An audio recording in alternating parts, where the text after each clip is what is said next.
Hi. It's so interesting. We're not used to recording this late, and it looks a little darker. I mean, like it happens. I mean, it looks nice. It does look nice. The colors are a little richer. It happens. We are not a cent richer, but it's fine. One day. Growing richer by the day. Let me adjust my chair. Let me adjust my microphone. How are we doing out there in the world? People here. Let me take here. my keys out of my pocket. Ooh. I've been sitting on them this whole time. Oh my gosh. Oh my I see God. Tyler. I see James Roberts. Someone please tell me Trump is going to go to prison now, right? Oh, did we miss this? We were watching the Tony Awards. We were. I mean, that's the hope. That is the hope. All right. Let me Hi, just Jimmy. take a picture. We're going. Do you want to make it the big one? Sure. Sure. Oh. Hi. Hi. It's going to be a little... All right. We're posting on the Instagram, so the people who are awake now can join us. It'll be lovely. Okay, wait, hold on. Saw something weird. Oh, no, something's weird. Hello. Oh, Lord, here we go. Always something. It's always something. Is the sound not working? It's working out there, but I don't think it's working on the recording thing. So we might have to start over before we record. It'll be fine. It's fine. The people can wait 5 seconds. It's true. It's true. All right. I'm going to post on Instagram. We'll be back. Yes, we'll be right back. 1 second. Talk about the Tonys.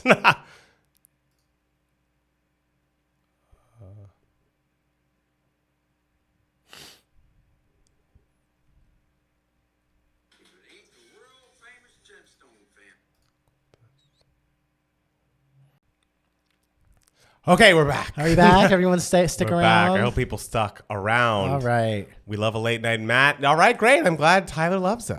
we're night owls. We really are. I don't got work in the morning. I have work at 4 p.m. tomorrow. Tyler says he has to be completely honest. He only caught the last half of the Tonys. Okay, well. That's okay. You know what? They're playing right now, actually. CBS is replaying right. They them. replay them automatically. But Tyler, you're here now. So yes, be here now. Remember here that now. Beyonce thing when she did the grown woman clip and was singing in the Pepsi commercial and she was doing grown woman in the mirrors? Yeah. That was the whole thing was called Be Here Now, B-E-Y. It was great. Oh. It was great. I don't remember that aspect of it. Yeah. I just remember the song and you being like, this is going to be the song of the century. It was, and it was. Yeah, and it wasn't even on the album. Unbelievable. Can you believe that she just would not put that song out? I don't know why. Grown Woman's not on here. There's a song called XO. There's a video for every fucking song. There are a lot of feelings. All right, I'm still sharing.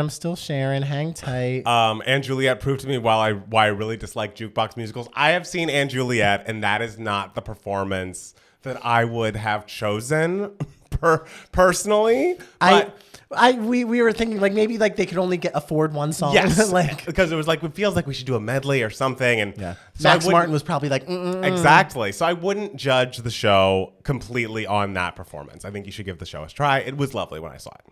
Emily says, I'm low-key sad Into the Woods didn't win a ton, but I'm so happy for the Kimberly Akimbo team. We all know my feelings on Kimberly Akimbo. Album of the year. It happened. It was wonderful. And even though Mariah didn't get the T in her EGOT today. It's okay. It's okay because Kimberly Akimbo is such an excellent piece of art. She also doesn't have the E or the O. And only a couple G's.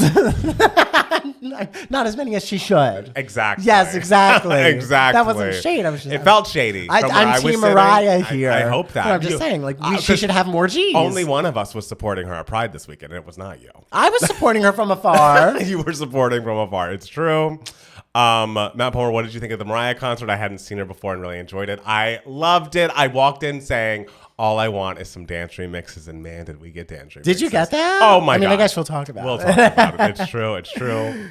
I forget what the Tonys are, TBH. Oh, they're musical, the theater and play awards. For Broadway. Annual for Broadway, yes. They're the big Broadway awards. Big Broadway awards. The Oscars or the Emmys or the Grammys. The Tonys are for the theater. Exactly. So glad we are starting late tonight. I was stuck watching a movie with family, and now I'm here. Perfect timing. Let's go. All right. That. Welcome. Remember, videos for every song feels like a lifetime ago. It really does. And I still will say this until my dying day. It is wild to me that Lady Gaga doesn't have a visual album. Yeah, I now. just don't understand. Yeah, it's crazy to me. I can't believe she just decided not. I imagine when that happened, I was like, oh, Lady Gaga's gonna have one in 6 months. Because it was like she was the visual artist of the time. So it's just a shock. It's just a shock. A few of the shows picked songs I wouldn't have chosen, Jimmy says. Yes, I think I agree with that. Missed the last portion of the Tonys due to work. Hope the people you wanted to win won. They did. Yeah. I feel like generally I was very happy. Mariah on Grindr was iconic. Yes, she before Obsessed played, she played like Grindr screenshots essentially of someone writing to someone else a million times and then sending back a Mariah gift. Why are you so obsessed with me? And it was so appropriate. It just felt like shock. There are a lot of gay people on the Mariah team, but they really came together to make a great show and a unique set list, a unique show. I just loved it. I loved it. Speaking of visuals, where is the Enchanted Taylor's version music video? Oh, great question. I mean, I would assume it'll come closer to I'm July sure. 7th. Don't rush time, Chris. I think we're getting a full release of Enchanted as a single, which I appreciate. Yeah. Oh. I do wish that since Cruel Summer is now viral on TikTok and like her second most popular Spotify song, we could get a Cruel Summer single treatment. I know. But I realize that doesn't make sense for what she's doing, but I would like it. Mariah serves, so no shock. The Vanderpump finale was messy, and I live for it. Jeff, did you see Jeff is getting to Vanderpump now?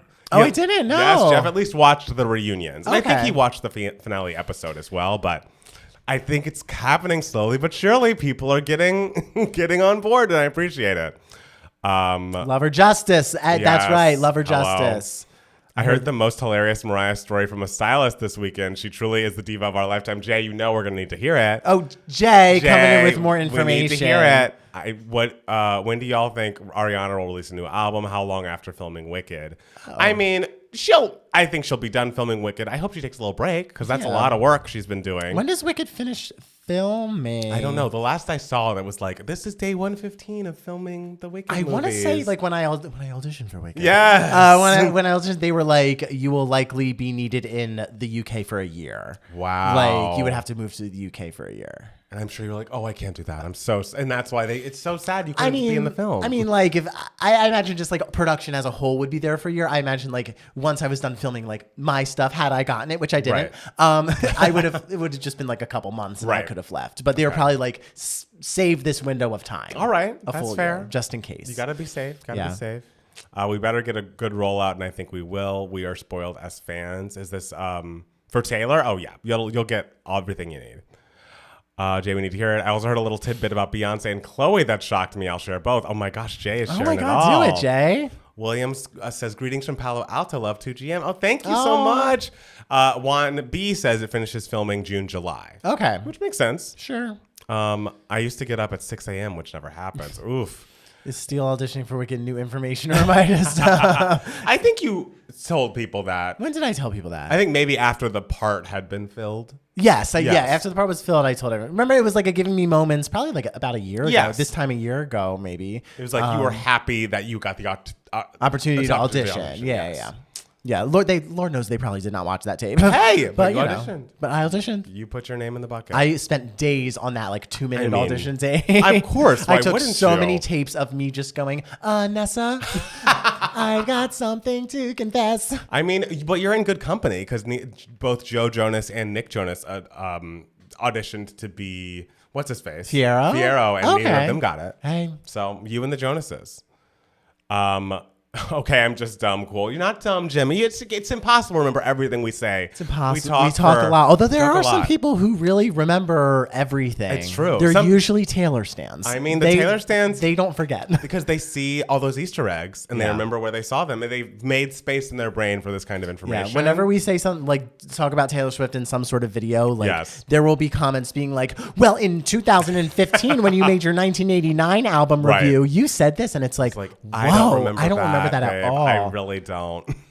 Steele would make a great Bach. We completely agree. Honey, I did make a great Bach in my audition video. Well, there you go. I did make a great Bach.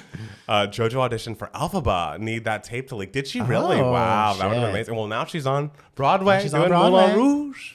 Palmer, I'm feeling that shirt. Love the texture. Oh, thank you so much. Texture. Yes, it's a little bit like the version with sleeves of I have a tank top-esque version that I all got a lot of this from Abercrombie, which is the worst part about it is I was wearing the tank and got coffee from across the street, and a very lovely person was like, oh my God, I love your shirt. Where did you get it? And I was like, I mean, weirdly, it's from Abercrombie. It's just because people. Oh, I thought you were about to say you spilled coffee on your. I was about to be like, no. No, I think people just like. At least I have a weird history thinking about Abercrombie. So when I'm telling them that this cool shirt is from Abercrombie, it's like, well, you mean like that company that was super racist, like back in the '90s, and like didn't hire people that weren't white? Oh, I didn't watch that whole documentary. I mean, I didn't watch the documentary, but I knew it was happening. Like I knew it was going on. Loved the last reaction. Oh, thank you so much. Yes, we reacted to the Janelle Monáe album.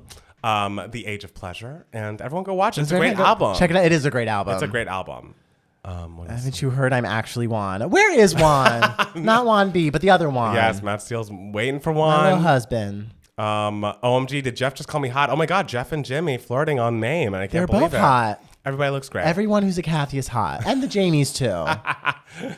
OMG, I love your shirt. Where did you get it, sweetie? Maybe a rewatch of Mean Wow. Girls is in order. Darling, no. This was a similar gay man who I could tell liked the shirt. Because a lot of people like a textured shirt. Yeah.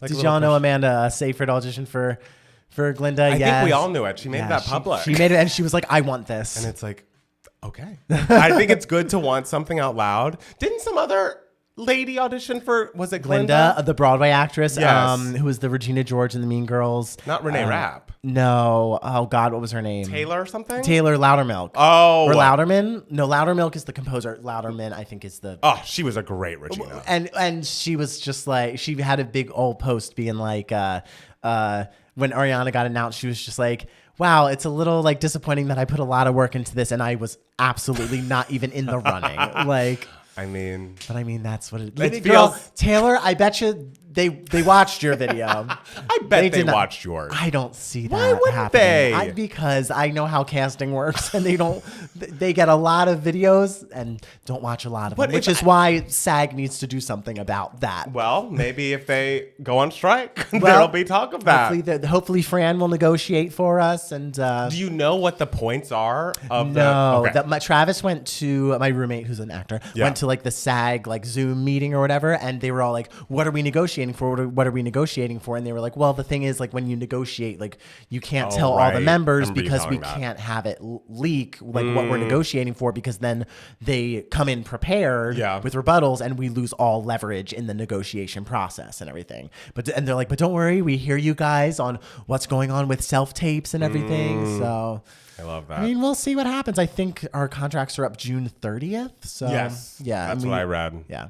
Have you already listened to all the singles by Kelly Clarkson? No, I listened to Favorite Kind of High, but have stopped listening to the ones that have been released since. So I've not heard the studio versions of I Hate Love or of Red Flag Collector. Because we got to give you something to react to. Exactly. The reaction's coming up so soon, and it's like, what's the point if I've heard all of the singles at that point, you know? Yeah.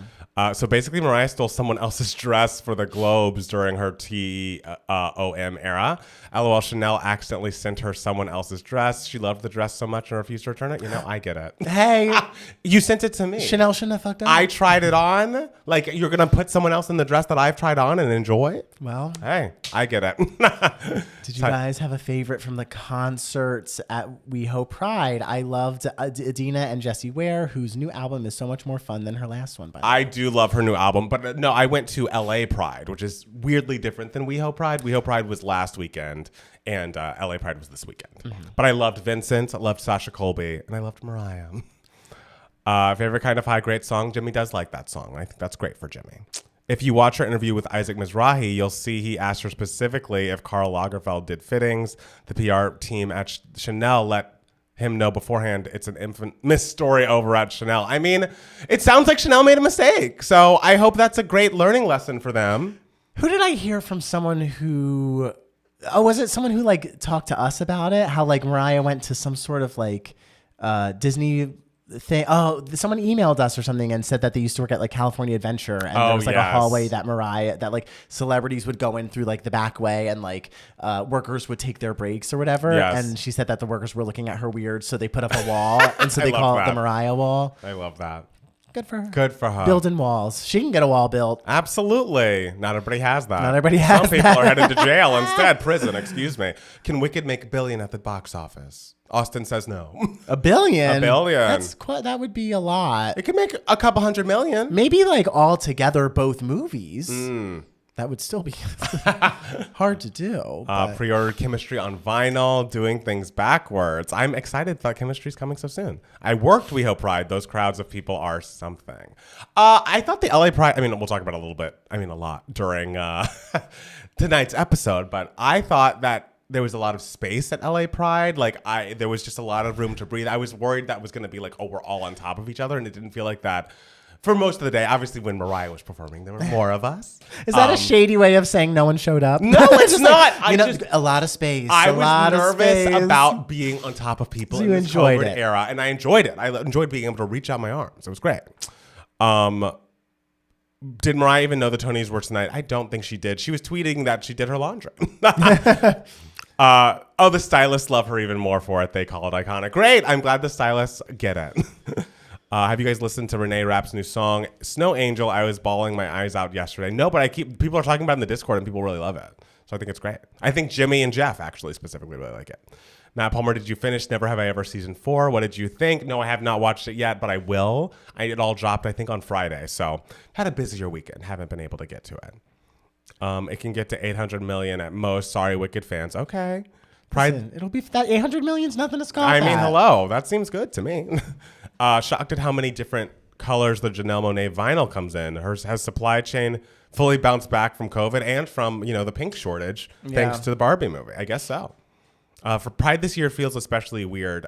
I feel like it, I don't know, for me at least, hearing Sasha Colby gave a good speech at Pride where it was it feels more important than usual because there are actual drag bans and legislation that's fighting against trans people and drag performers. So it feels okay, remember how this is an important thing and not just everyone is celebrating and waving fans. It's no, we're fighting. We're fighting. It's a fight. What else is going on? Have you guys heard of Fletcher? And if so, what are your thoughts? I've heard of her, but I don't know her. Jessica Fletcher? Who's Jessica Fletcher? That's the name of Murder, She Wrote, right? That's her name, right? Correct me if I'm wrong. Angela Lansbury, Murder, She Wrote. The character's name? Yeah. Probably not, but to be fair, movie musicals that aren't Disney live action remakes don't make nearly that much money. Renee singles a must listen, okay? Wicked movies have a combined budget of $310 million, so they're really investing in it. That's great. I paused Never Have I Ever to watch you two. Oh, thank you. Yes, we're not letting the bigots win. We don't do that most years, but definitely not this year. You don't let anyone else win. No, I like winning. He's very competitive. I like winning a game. Me, if I'm tired of the game, I'm just But I won't let the bigots. I do it to everyone unless they're a bigot. You like winning, though. I would like winning if I was on Big Brother or if I was nominated for an Oscar. But or I feel Tony, like even when Emmy, you are forced to play the game where we pick the names out of the hat. And you have to act it out or have to do that. You're celebrity. It's not that I'm I really want to win this. I'm just really good at it. And so people are oh my God, he's so competitive. And I'm just no, I'm just really good. But you're also very proud of the fact that you're I've never lost a game of celebrity. I have never lost a game. This is what I'm saying. If you are on my team, you're a winner. If you weren't competitive, you wouldn't remember that stat. I'm just saying, I'm proud of myself for being a good actor. Okay, I'm proud of you as well. Steel, how's your hand healing? It's fine. Yes, it's good. I'm able to bend it a little more. I was able to take the wrap off and look at it. How long does it have to stay on? This? I'm going to leave it on until I get the stitches removed, which is the 21st. Great. Which I wish was a little sooner. But it's coming up. 2 days before Kelly. 2 days before Kelly. 2 days after my birthday. Oh yes, happy almost birthday. Shucks should have just let Alex sing the whole song of Independently Owned. Absolutely. We'll discuss it. I absolutely agree. We are Taurus Bulls. We are stubbornly competitive. It's true.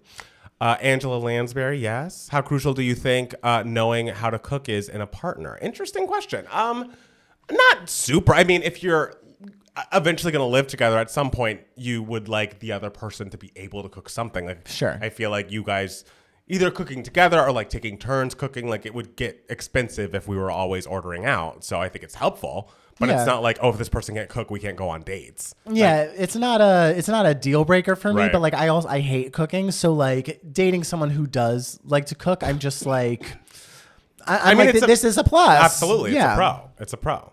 Yeah, he's listening to Kimberly Okimbo. It was one of his giving me moments. Yeah, I love Kimberly Okimbo. Steel, you should make Big Brother videos. Does that mean about Big Brother? He might be putting some stuff on the Patreon. I know if you become a patron. Yes, there's a possibility. Any chance you would do a bracket of Mariah's non-number ones and album tracks? Maybe, but all the people got so mad at me for one of my One Sweet Day feelings. So they'll be fine. You don't need to get it together. They all clicked on it, so it's they fine. Clicked. Are you guys going to be watching Summer I Turned Pretty Season 2? Did you watch that? No, did you? No. Oh, so probably not. Okay, well. If you don't know how to cook, you better know how to properly order. How do you improperly order? I don't know. Yeah. What are you the doing wrong way to order? Oh, well, actually, as someone who works at a restaurant and sees people order, there's a wrong way. Really? Oh, a very improper way to order, like if you're ordering to go. Yeah. When you call a restaurant and order to go, Okay. know what you want. Or vaguely what you want. Who calls and doesn't know what they want? About 50% of people. And what do they do? They ask. Oh, and they also don't have a menu in front of them. What do they do? They ask you like, what do you have? Oh, absolutely. Yeah. Not. We're a restaurant. Yeah. What or do you have? If they have a menu in front of them, they're just like, okay, well, awful, insufferable. On the phone with you, they do this? Yeah. That's crazy to me. I mean, because I may have done that if someone's come up to my table a little early and I haven't figured out. Oh, sure. When you're there, yeah, and you have a menu in front of you, like that makes sense. But like, if you are making a phone call into a restaurant, that's wild. Then like, be prepared. Absolutely. Scar taught us. The Scar had a lot of life lessons in that film. You just have to look for them. Better know how to season food too. No bland food. Absolutely. Properly order as in know what I like and don't mess it up. Jimmy Donahue. Other Jimmy is a strong man. Do you serve bread? Great question. Summer I Turned Pretty is so good. And that version of Taylor Swift's August better be released. It's so good. LOL, cooking might be a deal breaker for me. But Austin, you're such a good cook. So what if... Yeah, Austin, you would be the cooker in this situation, and someone else could be the cleaner. Like, if they weren't that good at cooking, wouldn't that be worse than them being like, I can't cook? Because if they were just like okay at it and thought they were really good, but you're actually good, that would be annoying. You need a yin to your yang. Absolutely. You need someone who compliments you. I have a feeling Summer I Turned Pretty is dropping the week after Speak Now TV because it will have a bunch of Speak Now TV songs. Is this show popular? Can they afford those songs? I don't think apparently it sounds like it was a version of August was in that show already. I think. But I don't I didn't realize this show was so big. I don't know that I've heard of it so deeply. So this is I'm learning. Okay. Yes, that remix is a need. All right, Bertha's with him. Bertha agrees with Amy. I can't believe there's so many people here when it's late. Hey, it's never too late for Two Gay Mats. I'm so glad you're here. And we're talking about the Tonys. People want to hear the about Broadway fans want to know our thoughts. Absolutely. So should we get started? I guess we can get started. Why not? Let's do it. All right. Okay, here we go. Okay. Oh, my hair looks cute today. There you go. Start recording. All right. Hello. I love how we started giving jazz hands. Exactly. First. The hands go up. That means we're ready to get started. We're ready to podcast. Ready to talk about the Tony Awards. I hope you're ready to talk about the Tony Awards because I did watch them. And I even watched Act 1 with that girl from Dancing with the Stars and that hot guy from that show I used to watch. Great, we love the girl from Dancing with the Stars and the hot guy from the show we used to watch. Right. I'm very proud of you for watching that Act 1 with me because I was like, I can watch it by myself. But you were like, no, let me sit here and watch it with you. Like a good friend. You were going to be here anyways because we're going to do the podcast afterwards. Why would I be like, you just watch it on your computer and I'll do other things around the house? That'd be so rude. Well, because sometimes you're a little rude. I am not rude and I am a great host. I bet it would be easier for me to do that if we were still living together. Yes. Then it's like, we're both in a shared space. Best of luck to you. But it's like you're coming to my home. I want to make sure you feel happy and comfortable. I even got you water. You did. Oh. And you got me food. I did. I mean, you made me pay you for it. Absolutely, I did. Yeah, I Venmo'd you that $16. Thank you. Let's not forget. I'm not made of money. And I even left the show, the Tony Awards that we were watching, to go across the street to pick it up while we weren't sure if Kimberly Akimbo's performance was going to happen. Yeah. So you missed the in memoriam section, which I think is fine. Angela Lansbury's pissed, but I'll forgive you. I hope that she forgives me as well from up in heaven. I love you, Angela. Do you want to start? You start. Okay.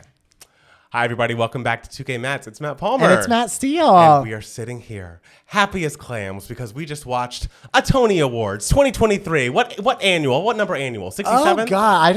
I totally don't even know that. Oh, wow. Sometime in the 40s? Okay. It started. I want to say 45 Great. It started. I'm going to throw that number out there. I love that. that. No. 2006, I remember, was the 60th anniversary. Okay. And so let's do some math. 2016 was 70th. So this was the 77? Wow. Wow. I love that. Yeah, 77th. That's a lot of Tony Awards. Oh, no. But then the COVID year, there wasn't one in 2020. So this was the 76th. Great. Oh, my God. Thank God I caught that. I know. Thank God. So, Matt Steele, how did you feel about the Tonys? Should we just dive into the Tony Awards? Do you want to talk about your week first? I do. All right. How was your week? I let my hand heal. I got to take the wrap off and like look at it and like take pictures of the gooky stitches and everything. Are they gooky? No, they weren't as gooky as I thought they would be. But Good. now actually it's a little dry, but I'm like afraid to put moisturizer on it because I look it up and it's like don't put moisturizer on like a surgical wound because of like fragrances and all that stuff. And so it's like I'm going to put moisturizer on it when the stitches come out, which is going to be June 21st. Everyone say a prayer for me because I feel like that will hurt. But so yeah, it's getting a little dry, which I'm a little worried about, but it'll be fine. I'll survive. It's a smaller scar than I imagined. Great. I also one of my best friends, Fernando, came into town. He played the game. He was on the show Pictionary game show with our friend Luis, so that's why he flew into town. So I got to see him, hang out with him. I didn't know there was a Pictionary game show. There's a game show for everything. I guess so. And it's on some channel you've never heard of. Perfect. But I'm sure it's a lovely show. Everyone check it out. Hung out with him, like went to WeHo with him, and we saw a movie together, which we will talk about. And he spent the night. And I saw my friend Greg with him, and we went to the beach. I saw you on the beach with your shoes on. Yes, because it was nighttime and it's cold right now. June is. gloom in LA is a thing, and I don't want my feet to get dirty with sand. Ugh. It just was a funny visual to see everyone's toes in the sand and you fully shoed. Yeah, absolutely not. It was nighttime. Get out of here.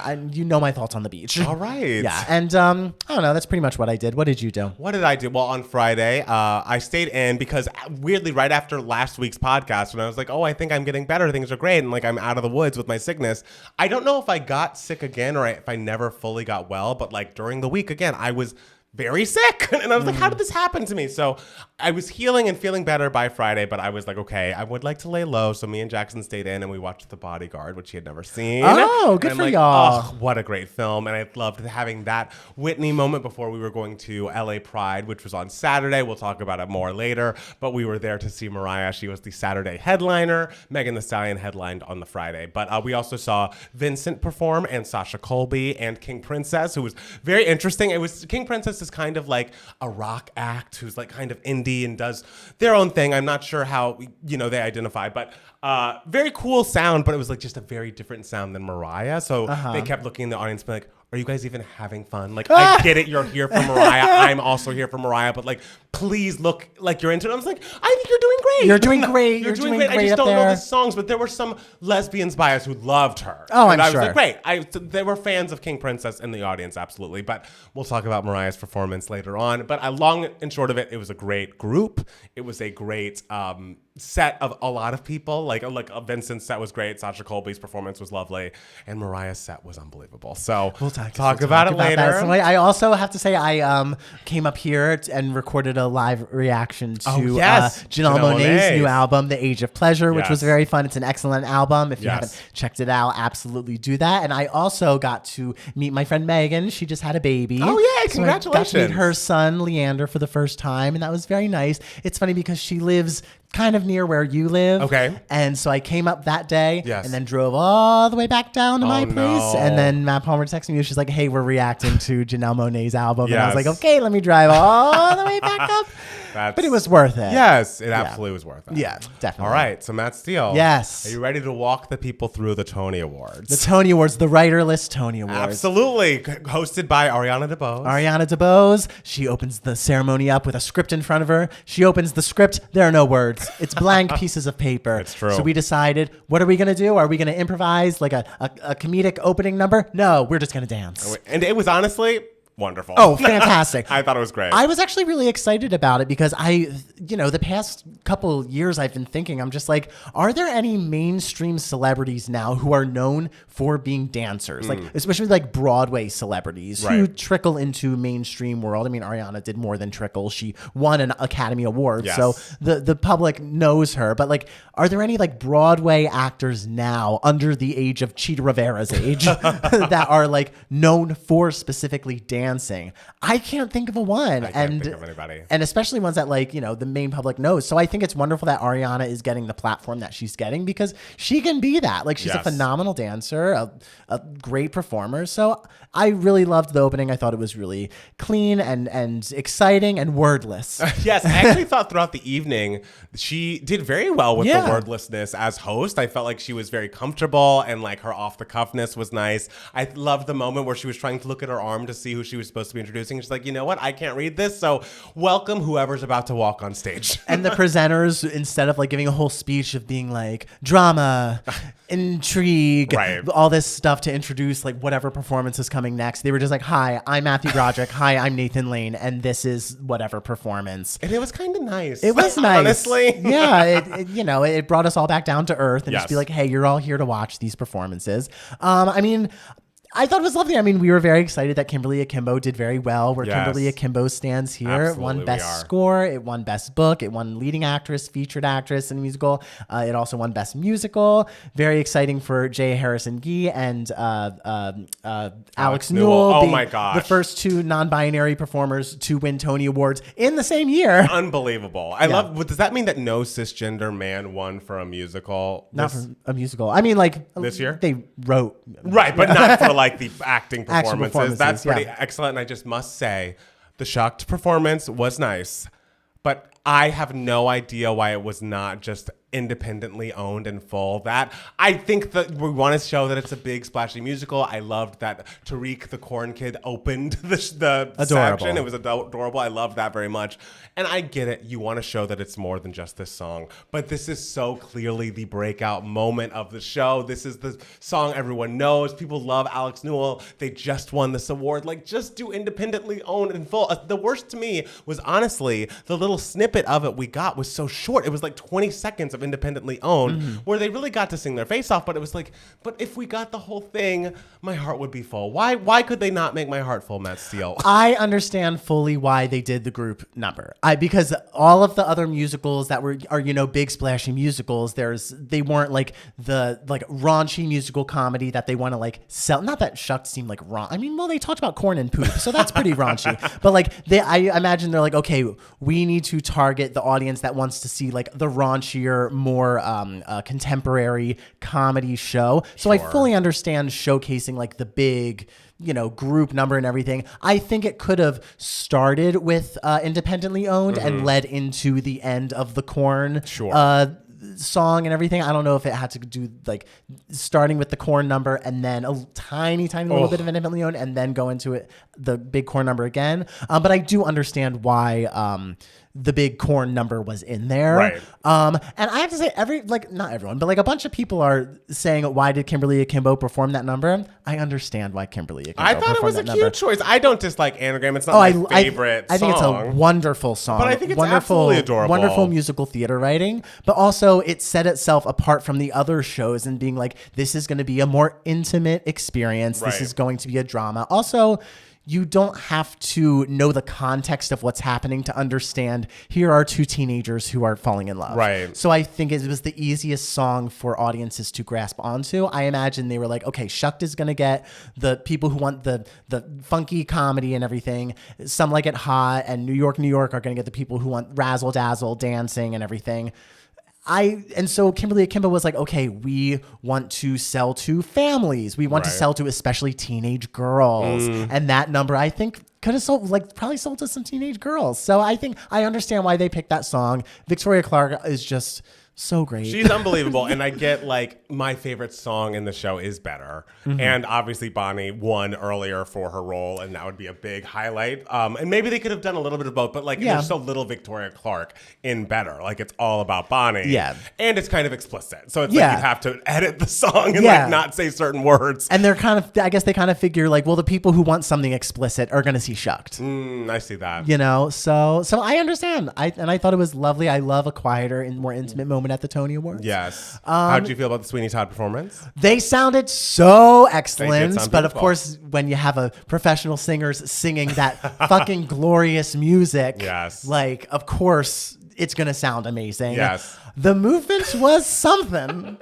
I feel like they were backstage and they were watching that performance of & Juliet, and the cast was like, hey guys, I have an idea. I don't think that's what happened. Let's put some popping and locking and jamming and breaking in there. I think it was there every time. I think it would have been very fun for all of you to see Matt Steele reacting to the choreo I was on like, stage. what? What? You did not see that coming. I did not see. Really Gone are the John Doyle days with just Patti LuPone and a tuba and all of them just walking around passing a coffin, which was the minimal staging that was in the 2006 production of Sweeney Todd, which was very controversial. This is like the opposite of that. It's like, let's have everyone moving all the time. So that was very interesting. Absolutely.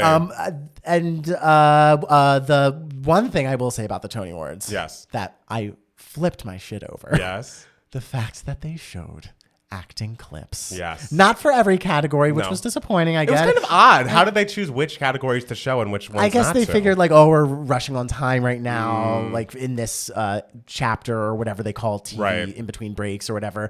But getting acting clips is so helpful and it entices people, because I say this all the time, when people watch award shows and they haven't seen like what is being awarded, they have no connection to it. So if they see even just like a 10-second acting clip of someone just saying something, they are like, oh, that looked really good. Yeah. I'm rooting for this person, or I'm rooting for this show, or something like that. And I think there could have been a little bit more of that in when they were introducing musical numbers.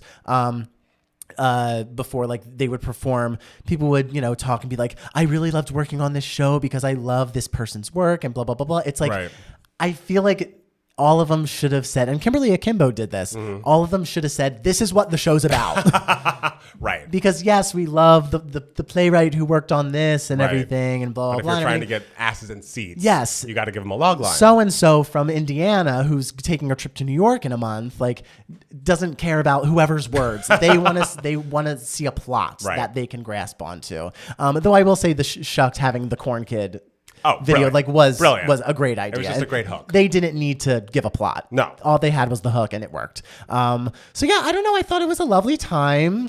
I love musical theater. That's great. and theater in general. Yes. Yeah. How do you feel as someone who was not as invested? I mean, I was happy with the winners from afar. Like, I wasn't familiar with Some Like It Hot, but I feel like seeing that non-binary person win was very heartwarming, and the performance itself was very good. New York, it seems like would have fans, out there. I don't think I would have been one of them. Same for Camelot. These are shows that were like, oh, that's not for me and that's not for me. But like, best of luck to you both. I will say when the Camelot music was playing, I was just like, oh, I love the lusty month of May. Camelot. That song is a banger. Camelot was giving me 1776. I love 1776. I know. And so any sort of like old timey like musical from that far back, and that's like kind of historical or based on mythic nonsense. It's like, okay, I don't need that. But I love it for some people. But I feel like the musicals that I was familiar with, I thought the performances were great. Even if they weren't the exact moments of the show that I would point out, it was just lovely to see them on the world stage, because you know how I feel about Kimberly Akimbo. Like, truly album of the year for me. She goes hard for Kimberly Akimbo. Like, y'all don't know. I mean, I just truly haven't listened to an album that much all year besides that. So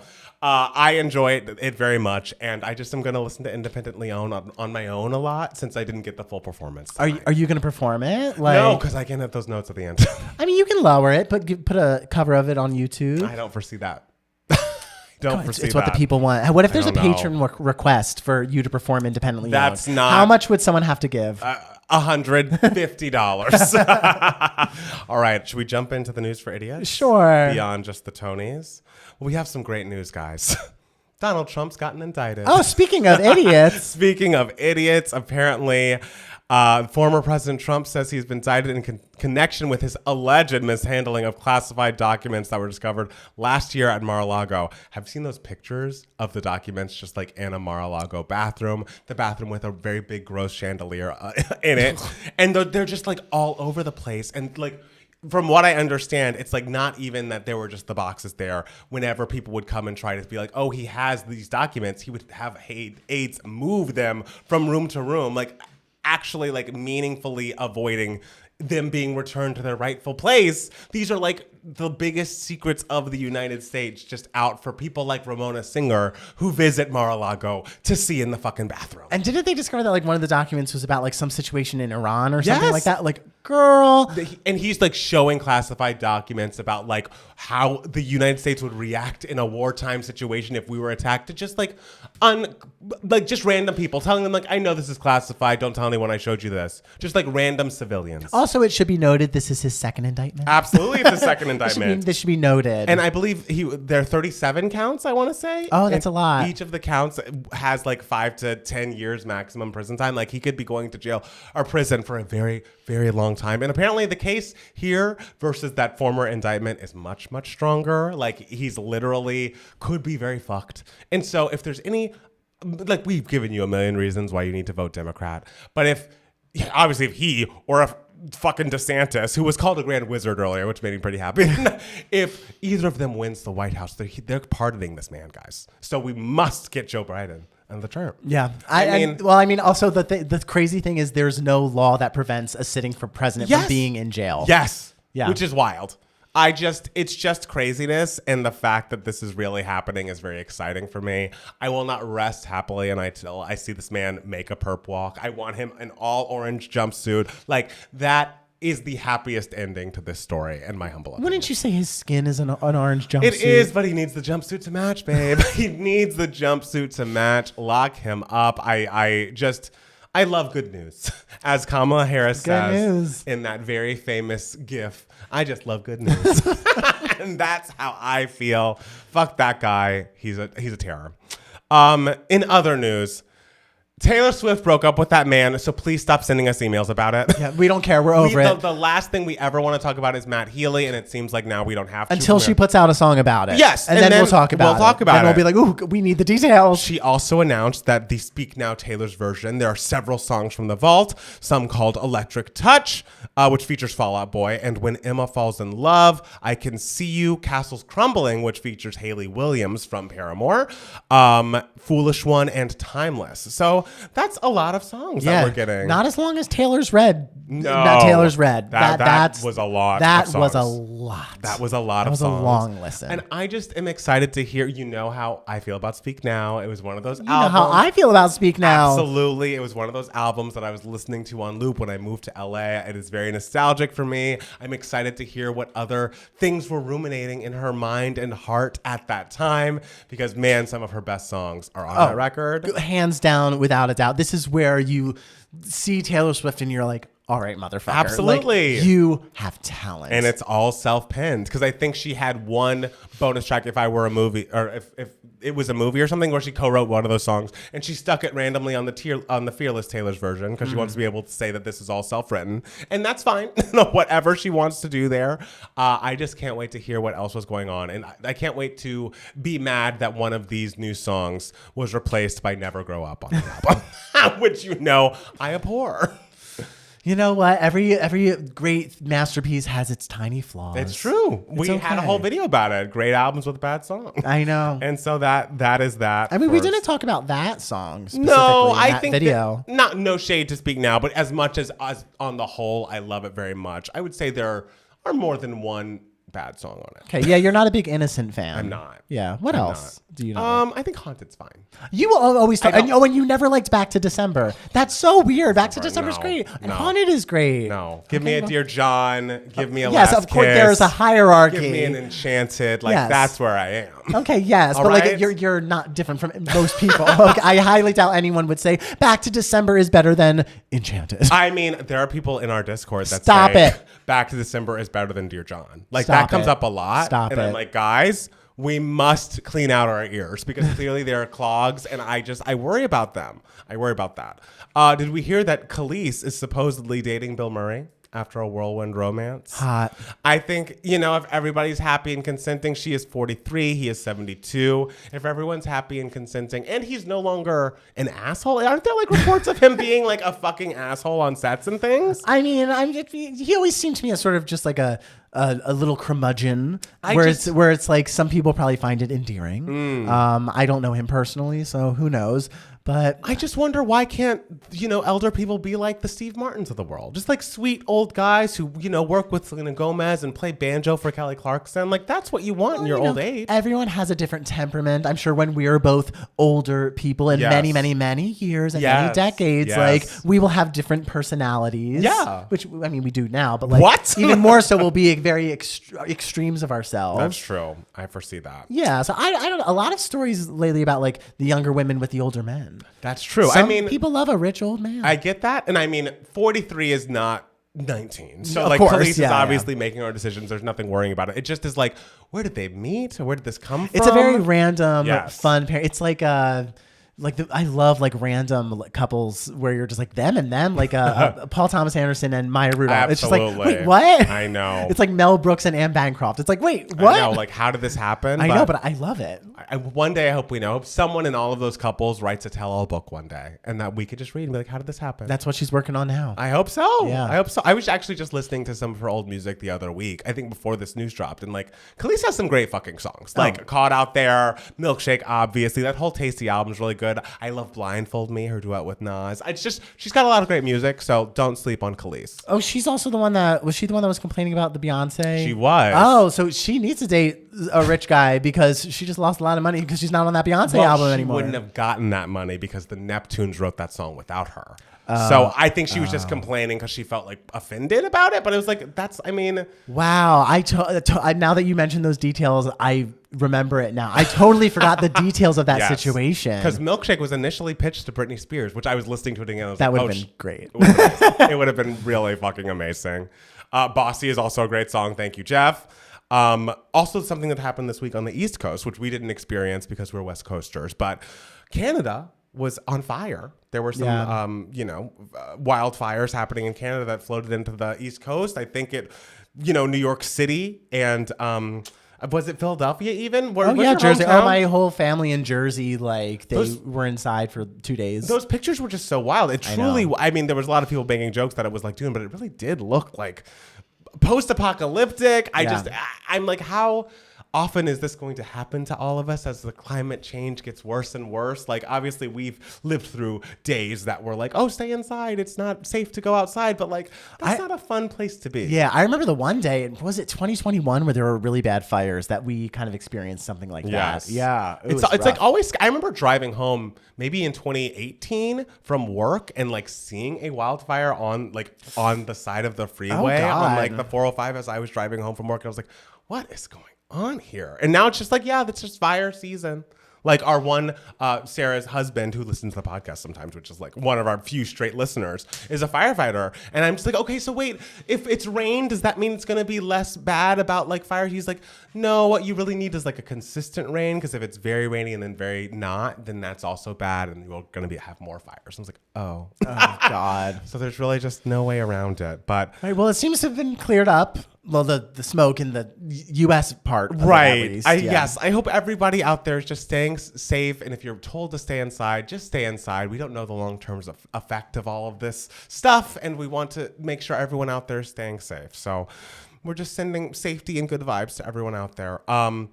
Your group, the SAG-AFTRA, your group has approved the strike with authorization with a 97.91 yes vote. Yeah, and I believe like 47% of members voted, which I was very surprised about because I was just like, there are a lot of members. Yeah. So it'll be hard to get like a lot of people to vote, but like almost half of the members voted. Did you vote? Yeah, I did. Nice. Yes, I am a voter. Congratulations. I'm a registered voter. I voted no. Just kidding, I didn't. But 97%. That's pretty high. I know. So I believe we needed like 75% of yeses to like authorize it, or something like that. I've heard a bunch of different numbers from various members of SAG, and I was like, can someone give me like an official one? But it's fine. The authorization passed. So I know that our contract is up June 30th, so if negotiations don't go as the union hopes, then who knows? So what happens if, the Writers Guild goes on strike, SAG goes on strike, and like the Directors Guild goes on strike? Like, I assume at some point these executives have got to start making deals, yes? Like, sure, yes? Yeah. And if not, then let's get another season of Big Brother and cast me in it. Thank you. That, or hopefully this will funnel people to our YouTube channel and people need content. The podcast, because we have content, and I promise you, we don't write a word of it before. No, it just all comes out. So it's worrying for me because I feel like we're just going to run out of shit to watch, and that no one's. I don't know. I feel like I would rather hear that steps have been taken on the writer's side. That like, oh, they're coming closer to an agreement, and I feel like that there are not those kind of news stories aren't happening. You know? Yeah, but like, is that all that stuff kind of like private? Maybe it is. I don't know how it works. I just want someone to tell me it's going to be over soon. well, I do know that the directors are probably not going to strike. Oh, okay. Yeah, because I think like the negotiations worked in their favor. Oh, good. Okay. So we'll see, guys. All right. I'm nervous. I just have to say this. Leanne from Little Mix is putting out a new song on Friday. It's called Don't Say Love. And coming from the teaser, it is a 2-step bop. And we know how I feel about 2-step. I love Little Mix now after you guys have shoved them down our throats for so many years. And we got very into them and then they broke up. But Leanne's amazing. And I love that she's doing a 2-step sound. And part of me is like, should I make an album of 2-step music? But then it's like, people already compare me vocally to Craig David, and who cares? That's so his thing. I don't know. I have a lot of feelings about it, but the long and short of it is I'm so excited that we're getting more 2-step music, at least out of the UK, even if it doesn't happen in the US. I just want new songs that I can put on a playlist next to Craig David, next to Daniel Bedingfield, next to all of my 2-step kings from back in the day. Okay, well, is Craig David putting out a new album anytime soon? Probably. He put out an album kind of recently. Is it going to be 2-step? I mean, it's kind of, he was one of the people that really made it become mainstream. So I would imagine he's going to revisit the sound. All right, well, put it out first. Oh my God. Write it real quick. B-Day was written in what? Hey, 3 days? I don't know. I have learned things that if you sound like someone else, good things can happen to you because they really think you're someone else. And hopefully there'll be more news on that later. But that's the thing that I've learned in the past few weeks. Yeah. All right? Yeah.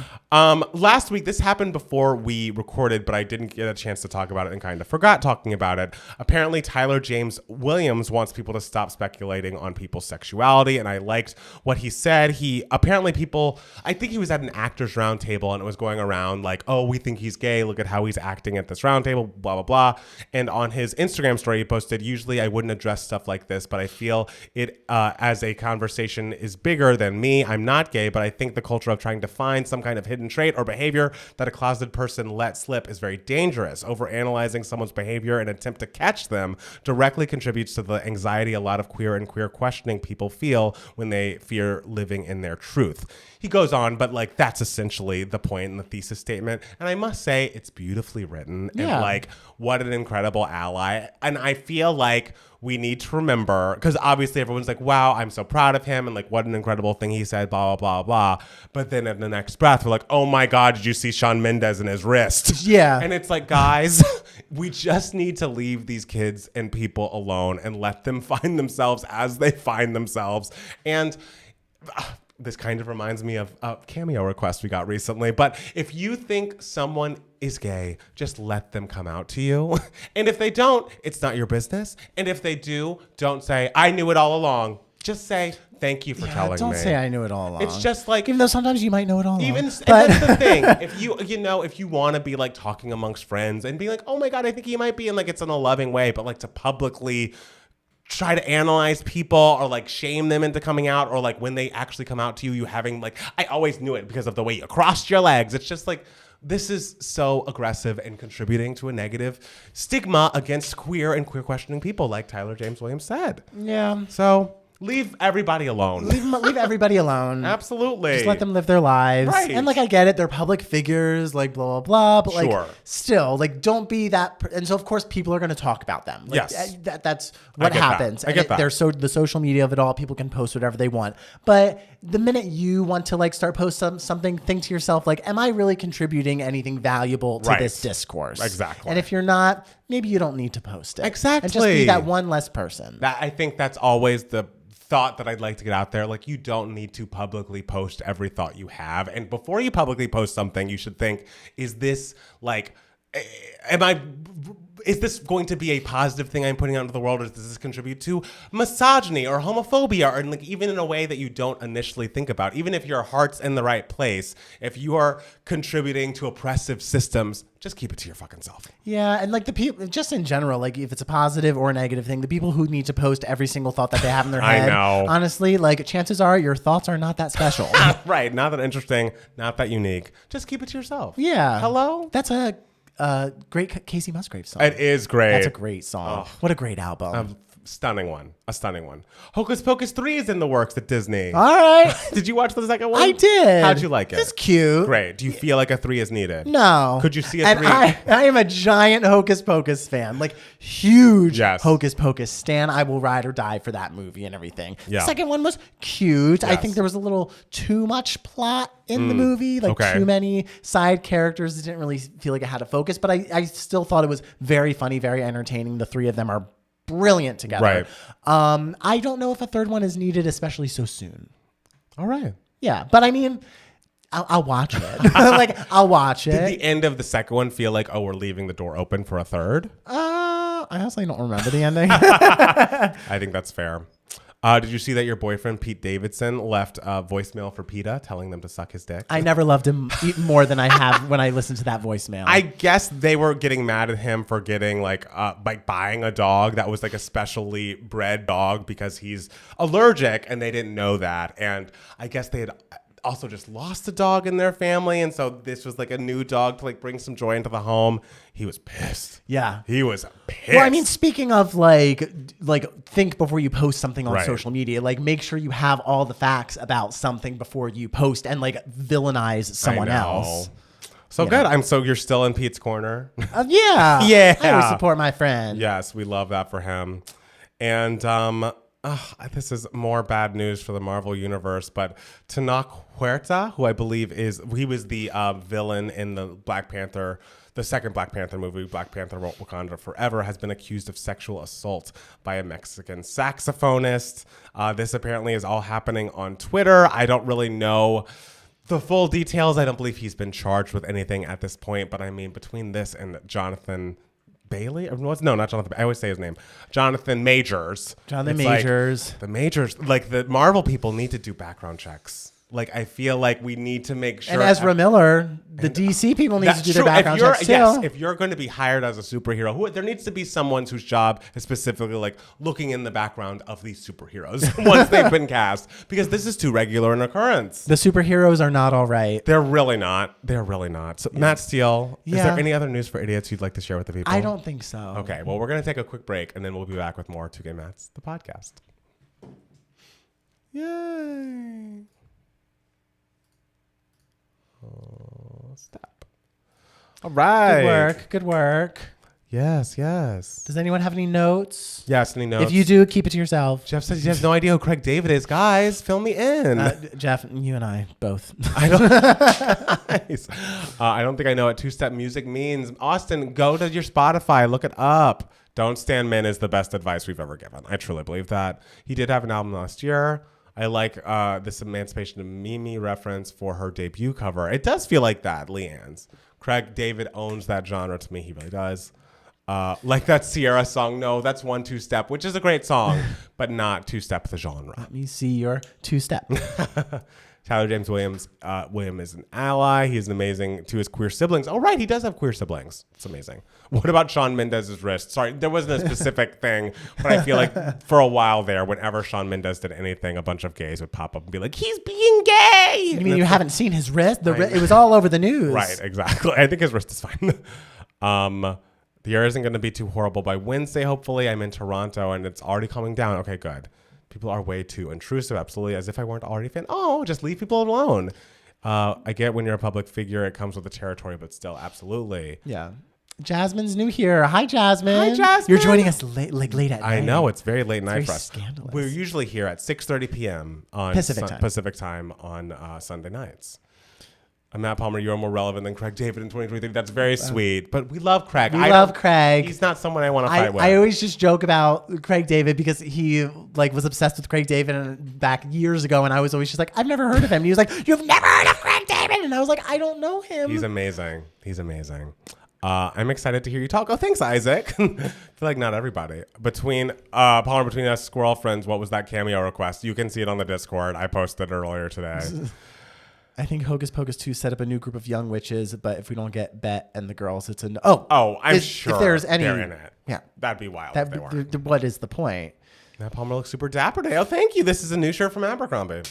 You know, they're not racist anymore or homophobic.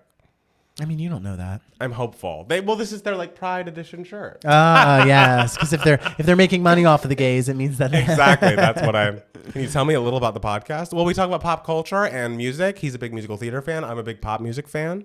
On this YouTube channel, we react to and review things. I think you'll like it here. I think you'll like it. There's a video for everybody because we got almost 1,000. Can you believe? A lot of videos. A lot of videos. He's a big deal in the UK. Absolutely, he is. Yeah. Can you fill me in? Big song. And 7 Days, also big. What's the one that's like 1, 2, 3, 4, 5? Da-da-da-da. That's a song that no one knows. Okay. But I like that one. I remember you played it for me and I was like, oh, numbers. I like the numbers. Back to December is actually better than Dear John. This is what I'm sorry, saying. you two didn't get the memo. No. Girl, Jeff, I'm so sorry. I'm so sorry. Dear John Absolutely is not. Epic. It's brilliant. And Matt S looks so adorable in his musical Thank theater you. shirt. It's true. I am a cockeyed optimist. Moon River's so nice. See, I love how the Discord, Jeff's all rude to us, but then a nice Moon River comes along. They are not racist anymore. I mean, that's the hope. Listen, it's nice when someone learns and evolves. I know. The goal is to have people not be racist anymore. Right. So. Well, we hope the same of corporations. I think the guy in charge in the 90s is no longer there. That weird guy with the big lips. Kimberly Akimbo won over Mariah. Nasty work. I mean, Kimberly Akimbo is amazing. Kimberly Akimbo is very good. I love Mariah and want her to EGOT, absolutely. But, I mean, Kimberly Akimbo's it. Our leaders are correct on this one. We're right. It's true. I know Kelly's still coming, but what's been your favorite albums of 2023 so far?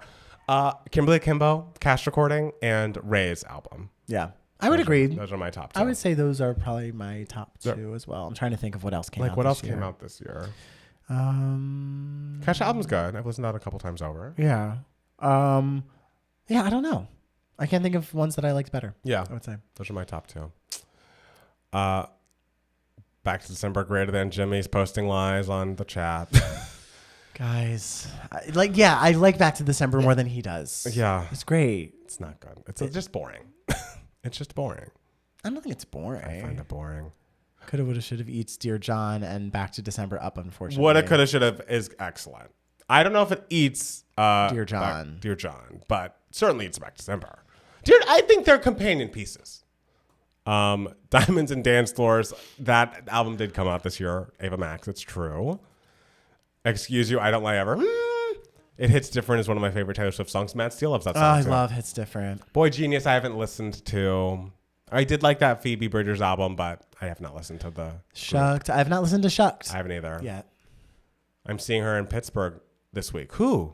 Taylor or Beyonce or someone else? Cuff It Wetter remix.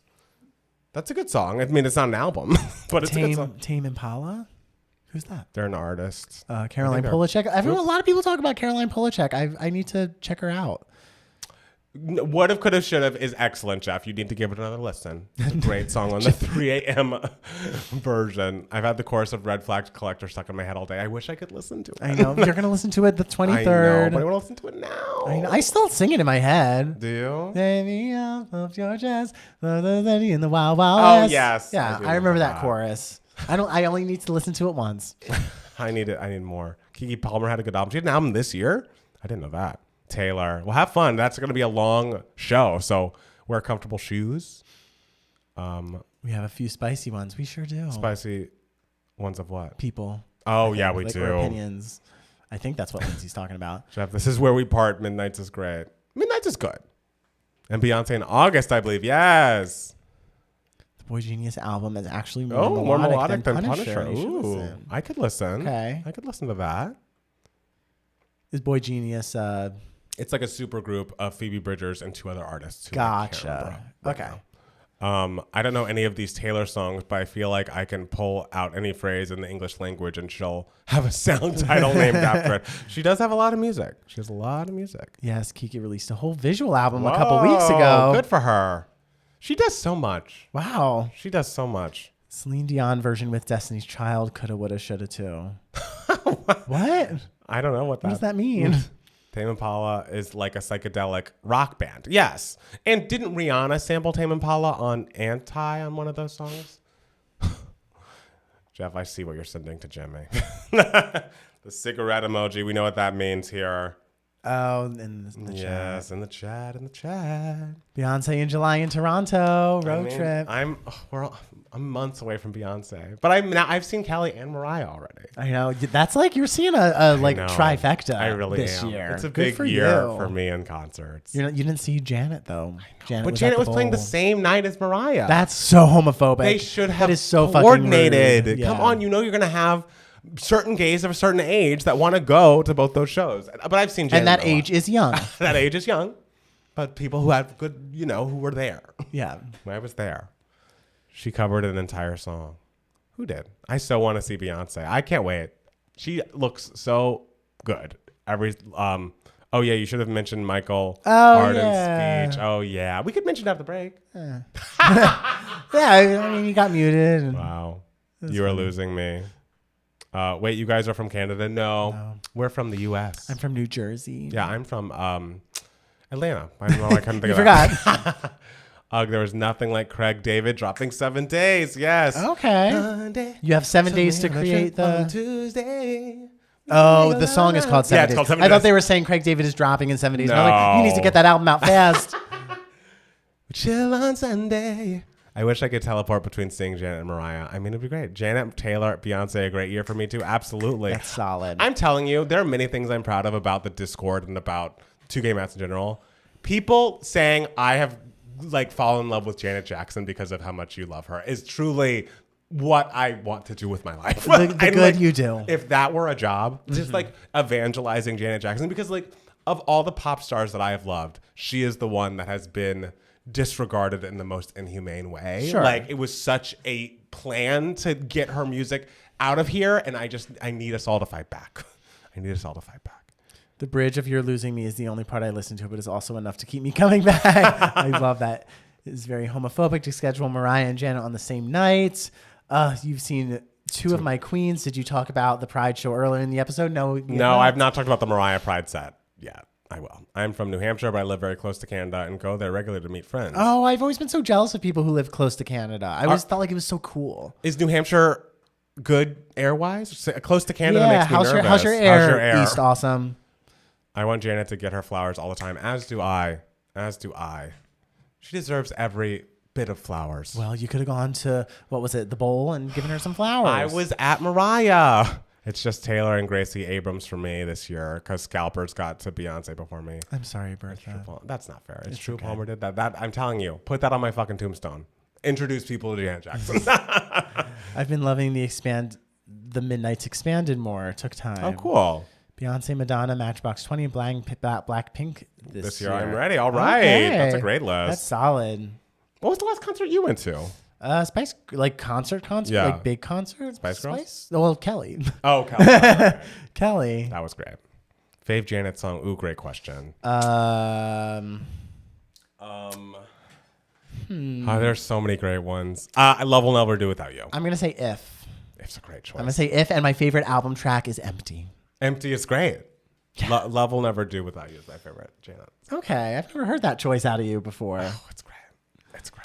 I love, there are several that are up there. Someone to Call My Lover, If, Pleasure Principle, but yeah, I think number one is Love Will Never Do. I'm watching The Holiday and heading to bed, XOXO, to you and the Cathy. So good night, Moon River. Oh, good for you watching The Holiday in June. Yes, Christmas in June.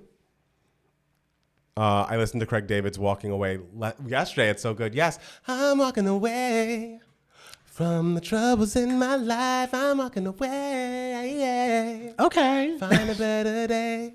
You can write a song like that. I could. Put out a Craig David album and call yourself Schmeg Schmated. The thing is, it'll be funny. Craig doesn't really belt. That's the only difference. Not only difference in our voice, but when we're both singing lightly, that's when we sound similar. Together Again always makes me emotional. It's an emotional song. It's up tempo, but if you know what it's about. I think I'll be going to SZA because the resale prices are starting nice. to sell. Okay. I've had Pleasure Principle, Renaissance, because I used to think it was a bad song. Now I know how I was wrong. You were wrong. You were wrong. You were and wrong I'm glad you found the light. What about, yes, Jimmy. When Jimmy's right, he's so right. When he's wrong, he's wrong. But when he's right, love all the Craig love. I love him. I don't know why, but I find you both adorable. Oh, thank you. What do you mean you don't know why? Did we get a moon rider from a moon river?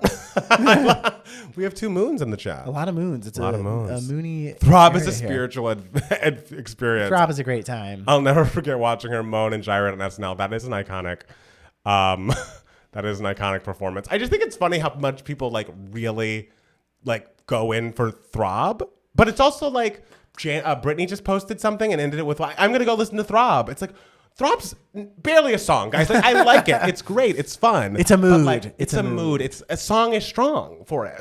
Okay. I just think it's like an odd thing. I don't think it's that odd. I mean, there's like cool things that are like Heavy Metal Lover, like from That's Born much This more Way. of a song than boom, boom, boom until noon, noon, noon. They're the same thing to me. They are not. No, Heavy Metal Lover has like verses and a chorus. Oh my God. Jimmy is wrong. Streaks, but when he's right, he's very right. Yeah, Dylan agrees. We love Throb. I love moaning on a beat. What can I say? I've been warming up to Up in Your Mind. That's the thing. That's people song. kept when Renaissance first came out, people were like, "This is the worst song on the album." I was Madness. like, what are you talking about? Madness. Look, you are many things, but you are 2 of the cutest people alive. Oh, thank you. Jimmy is continuing to lie in the chat. I don't consider it a Christmas movie. I think it's a beautiful movie. It's a movie for all time. Hello. Should we do part 2? Sure. Do you have the emails ready? We got 2 emails. Are you ready to talk about the Vanderpump Rules finale? Because one of them is about the Vanderpump Rules finale. I saw that. I am ready. Okay. Hold on. All Night Don't Stop. That's another great one. And another one that Brittany very much liked. Brittany is such a big Janet fan, and I feel like when she came out, people were always like, "Oh, she's the new Madonna. She's the new Madonna." And it's like, no, performance style is much closer to Janet. I feel like I say that every 5 minutes, but it's always true whenever I say it. All right. You ready? We're going back. Okay. We're back. We're back. And listen to this commercial. Oh, yes. This is a commercial that's telling you if you like this podcast, if you like listening to us in your podcatcher or watching us on YouTube, please do us a favor. Go to Apple Podcasts or Spotify and find 2 Gay Mats, the podcast, and give us 5 stars. You can actually leave us a 5-star review on Apple Podcasts. It does so much to help us out. It helps us in the algorithm. We want as many people to hear this podcast that we love making for you. So do us a solid and give us 5 stars when you get a chance. Now, not when you get a chance. Oh, now. I thought you were going to go into the next segment. I was like, yeah, now. Oh, well, now Yes, we here are we on go. to Email My Heart. This is the section of the podcast where we answer any questions that you guys might have. You can be a part of Email My Heart if you email us at 2gaymats@gmail.com. 2 is spelled TWO. Yes. The first question comes to us from Taylor Swift. Oh, Taylor Swift. A couple weeks ago, this person with the email that just says Taylor Swift emailed us, and we were like, could it be the real Taylor Swift? We didn't answer this one already? No, there's another one. Oh, there's another one. Excuse Yes, me. and we were like, is this the real Taylor Swift? She emailed us to tell us it is not the real Taylor Swift. That sounds right. But it's okay. Welcome to New York edition. Hi, Matt. Love the podcast. I love listening to it in between breaks while I do my voice checks for my Eras tour. I will always make time for you. Oh, yay. This is acting. This is Taylor acting. So I just got to New York for the first time ever. Clearly, I'm not the real Taylor Swift, but I made this when I was younger and I'm obsessed. So, yep. And I'm looking for food recommendations, specifically pizza and bagels plus whatever else you got. I am near the Upper East Side, so you can provide the best recs. I will also be walking the infamous Cornelia Street while I am here.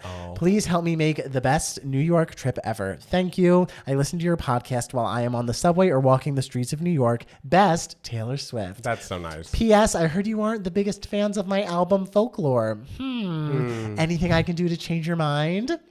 JK, I understand it isn't for everyone. It's not. What could Folklore have that would make you like it a little more? I'd rather answer the other question about the pizza. because this is not in the Upper East Side, but I believe it is still around. When I was at NYU, my favorite pizza place was called Patsy's. I feel like it was in like Union Square Park area, like near 14th Street, and it just had a really good just cheese plain, whatever we're calling it, pie, and it was very good and not terribly expensive. If it was, if I could afford it as a college student, it's not crazy expensive, and I've never gotten something bad there. Patsy's would be my recommendation. Yeah, Taylor Swift, when you go, I don't know where you're from, but like if you go into a pizza place, don't call it cheese. Oh my God. Call it plain or else they will kick you out. You can call it cheese. No one's going to kick you out. So I used to actually live on the Upper East Side. My junior year of college, my apartment was like on a 77th Street. I didn't know that. 78th in between 1st and 2nd Avenues. And let me tell you, I never ate out up there. So I have no idea what restaurants are up there. So I'm so sorry, Taylor Swift, but I'm going to give you some other pizza places. Do it. So of course, I'm sure you will be in Times Square at some point.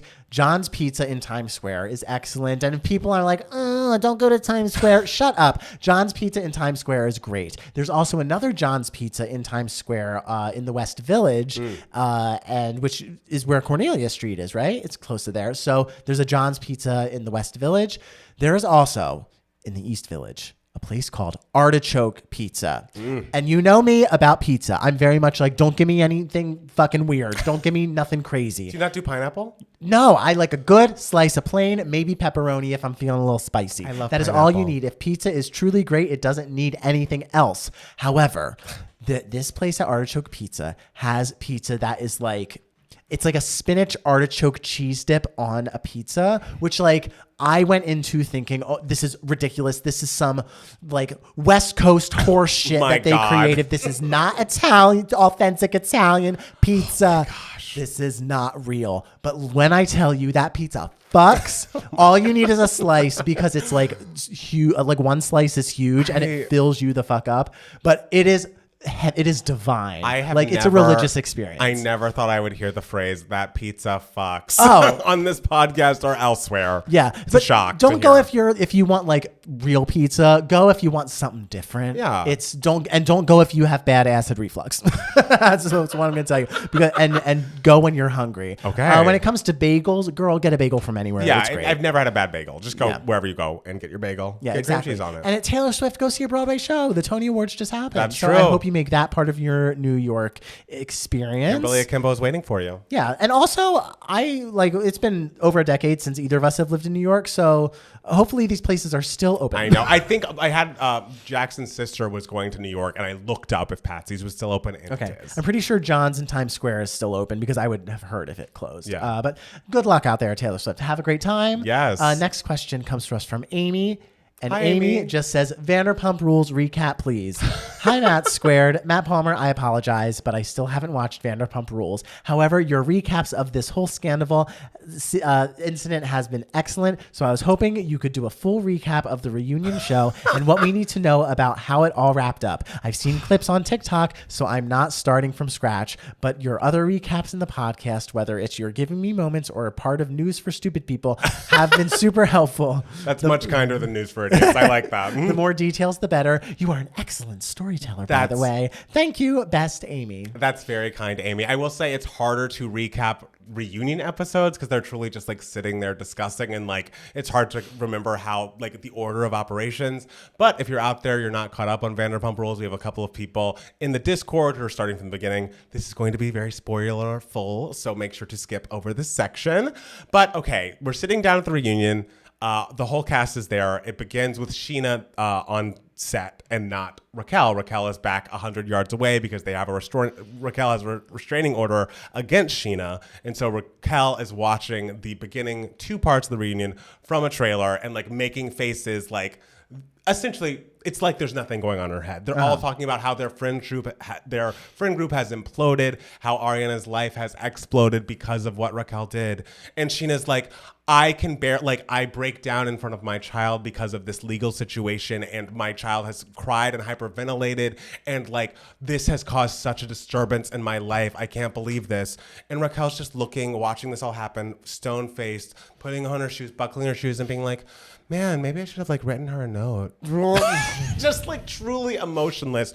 Tom Sandoval maintains being the worst human being alive. He, instead of coming in like pretty contrite and being like, I fucked up, I really messed up and have done such horrible things, he's trying to make excuses for himself all 3 episodes. At the 3rd episode, he says this horrible thing at one point when they're trying to get the timeline straight of like, okay, did you sleep with anyone else while you were sleeping with Raquel? Like, did you have other girls that you were sleeping with? That's a great question that I can't believe no one's asked until now. And Tom Sandoval was like, no. And Ariana pops in and is like, well, I can tell you someone he was sleeping with since he was sleeping with Raquel. Me. And Tom Sandoval says, quote, yeah, and she wore a t-shirt. It was so hot. Ooh. So it's like, you are just digging yourself even deeper. Ooh. Like every person in the world, every woman who's had sex. And like Ariana has documented body image issues. And the fact that he is going to throw that in her face as if like, well, see, Raquel's sexy and she is, will not have a problem with us having sex however I want it. It's just like, go fuck yourself. And also that's beside the point. It's completely beside the point. Like, who cares? Like, so I will say one thing. The whole thing was hard to watch. Tom Schwartz looks like an idiot because he's like kind of standing up for Tom Sandoval basically until that moment. And when Tom Sandoval said the t-shirt thing, even Schwartz was like, dude, don't say that. Yeah. Please don't blame her. And he has since said he is like taking a break from their friendship, which is amazing. I will say Raquel got on stage in the last episode, walked on. And I will say the left side of the room, which was obviously Ariana, Katie, James and Lala especially, said truly horrible things to Raquel that, like, in my opinion, she earned those things. Like, she was doing awful stuff. And there's a little bit of people online being like, oh my God, Ariana was so mean to Raquel. It's like, guys, I get that what the words are mean, but like her words are not as mean as what Raquel did to her. But Raquel took it. Raquel took it like a fucking champ. And Ariana's like, you are subhuman. You are lower than low. You don't deserve to look at me. I will never be your friend. I will never forgive you. And Raquel's like, you're absolutely right. And you're like, you shouldn't. Like, and the thing is, Tom Sandoval would always try to make an excuse or make something else happen. And Raquel just kind of took it in a way that I was like, okay, good. Like, that's what you do when you've done something shitty. Just say, I'm so sorry, and kind of take it. And then at the last 5 minutes of the reunion, because the whole time Tom's argument was like, we only slept together once while we were filming, and then we stopped sleeping together all throughout the rest of the season. And like, maybe it picked back up after filming wrapped, but like, it only happened once. It only happened once. Mm-hmm. He said this the whole time. There's also a lot of discussion of like, oh, was Tom Sandoval coaching Raquel on what to say at this reunion? Uh-huh. The last 5 minutes of the episode, Raquel comes in to do her final interviews for the season. I assume just for that final episode that they filmed back in March. And sits down, and the producer's like, okay, Raquel, it seems like you have to get some stuff off your chest. And she's like, yes, I was told Tom wanted to continue to lie about certain things at the reunion, and I hate lying, and so I would like to come clean and like tell the truth about the timeline details. Oh, in the last couple of minutes? In the last minutes. Oh. And she's doing it all by herself, and she's just like, it was a regular thing after we first slept together. We slept together at Sheena's wedding. And that time, Ariana was out of town for her grandmother's funeral. Oh. I slept with him at his house, and I slept, we went to the jacuzzi, and she like is breaking down. It's like, I know it's such a bad look. And Tom wanted us to lie about these specific things. Like she ends up telling the truth about, she did go to St. Louis to visit his family over that Christmas while he was still with Ariana. Like, she's just like, we have been lying for so much of this that she's breaking down and being honest about the timeline and truly stabbing Sandoval in the back. Yeah. Because all he had, his only leg to stand on was her, like corroborating his lies. But she's like, I just have felt that I have no one and I'm so isolated, and I feel like if I betray him, then I will really have no one, but I hate lying so much that I just have to get it out and I have to tell the truth. And who knows if this was all a PR stunt to get everyone more mad at him, but like the words she was using and the way she was explaining it was like, this person, as awful as she did, she made her decisions, she made her bed and she'd lie in it, but she also was kind of a victim of him too. You know what I mean? Like he really isolated her and like made her believe the only way that you are going to get out of this is by doing exactly what I tell you. Mm-hmm. And the fact that she broke out of that, it's like, okay, I don't forgive you, but I think you're in a better position going forward with this group of people than Tom Sandoval is. I just don't know how he comes back from this. If there were rumors that they were still together, they're definitely not now. I feel like he's so pissed after seeing that. And that's how the season ended. Okay, it ends with honesty. It ends with honesty. And that's how it all should end, because honesty is all we have in this life. It's the best policy, they say. They say.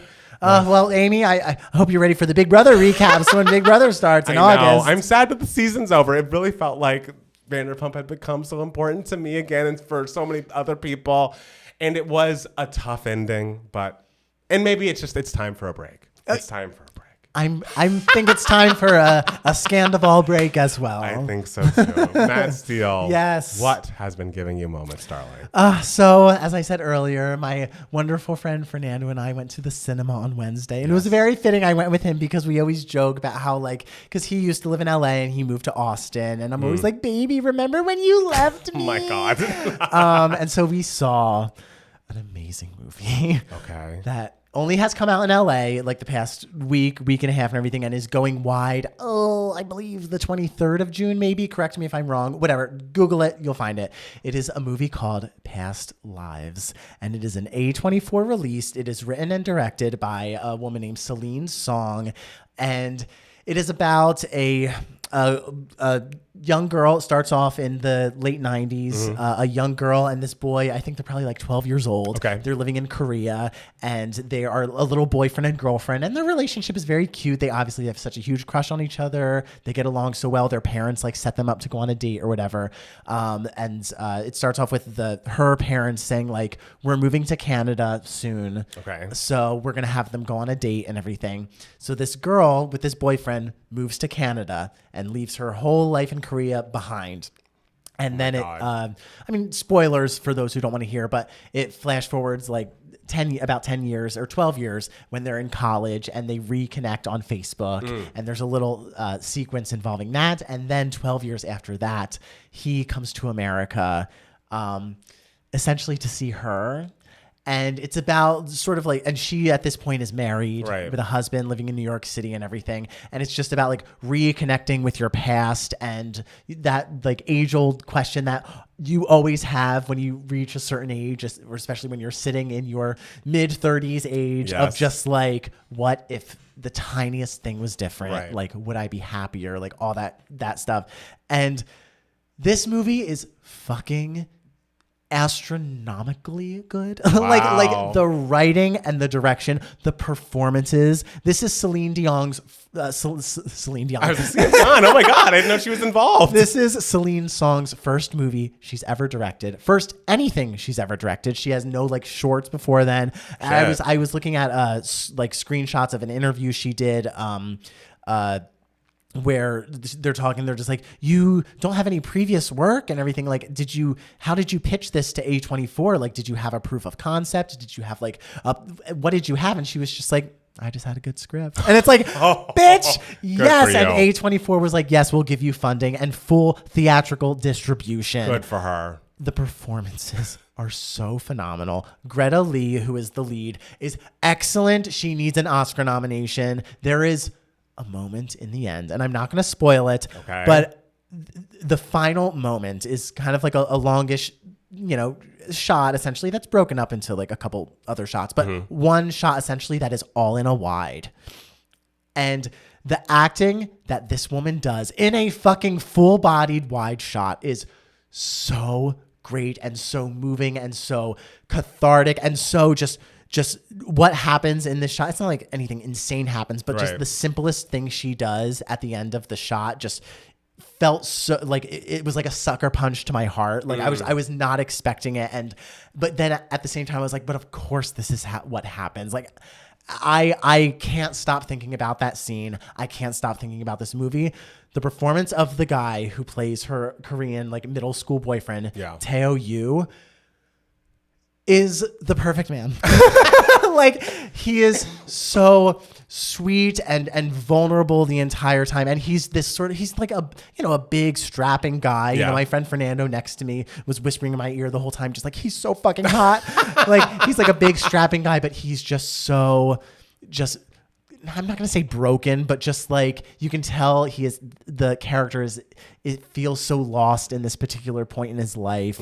Also, the guy John Magaro who plays plays her husband. Excellent performances. They are all so good. I can't stop thinking about it. Wow. And what I loved about it was just like the simplicity of the characters. Like you don't go too deep into like specifics, like nitty gritties of these and that I feel like kind of gives a great universality to them. And it's like all you need is like what they are saying in those moments. Right. And it's just so beautifully poetic without feeling forced or anything. I cannot recommend this movie enough. Please, please, please go see it. Like when we got out, I was like, oh, I loved that. That was so moving. But as the days have gone on, I'm just like, no, this was really fantastic. Wow. Like I can't stop thinking about it. I want to see it again. I loved it. Do you think I would like it? Yeah, I think you would. Wow, okay. And just like where all these people are at in their lives very much, resonates with me. Yes. and I was just in love with it. It's so good. Well, that's exciting. Yeah, I'm so excited to see it again. I hope I get to see it. And the entire time, the people around us at the theater were probably like, "What the fuck is up with these gays?" Because me and Fernando, like every 5 minutes, would turn to each other and be like, "Baby, it's us." Oh my god! I hope you did it quietly. Because when I was watching Little Mermaid and the Gen Z people by us were talking, I was like, "If you don't shut the fuck up, we're at the movies. We're at the movies. I know. So for me, I must say, going to see Mariah perform at Pride LA was such an incredible experience. My favorite thing about, I've seen Mariah a number of times at this point, but my favorite thing about shows like when I went to see her during Christmas and she did her Christmas show in Vegas and like this LA Pride thing is like, I'm really getting such a different set list versus like, a regular Mariah Carey concert or even number one to infinity. Mm-hmm. It's like, this is a specialized thing for the gays. It's, I was walking in hoping that I was like, if we just get some dance mixes, we went around because it was like a bunch of lambs and Jackson. It was me, my friend Rory, who has been on this podcast. We've been on his podcast. He's a big Mariah fan. Our friend Matt Bridges, who loves Mariah, but Matt Bridges' boyfriend Rudy, bigger Mariah fan, like just huge lamb. So we were all going around being like, okay, if you could pick one song for Mariah to perform tonight, what would you pick? And I said, Fantasy, the Def Club remix. And guess what she fucking performed? Oh, good for you. The thing is, she performed so many like clips or parts of these dance mixes that are such a huge part of her legacy that people don't talk as much about, because obviously people want to hear the hits. People want to hear like Fantasy and Always Be My Baby and like We Belong Together. And like we heard all those, except not Always Be My Baby, which was weird. But the fact that like the Dream Lover dance mix back in 1993, she completely reimagined this song in like a darker 10-minute extended dance mix that was completely resung. Like that was the huge big dance hit of the time that in like the gay clubs was a huge thing for her.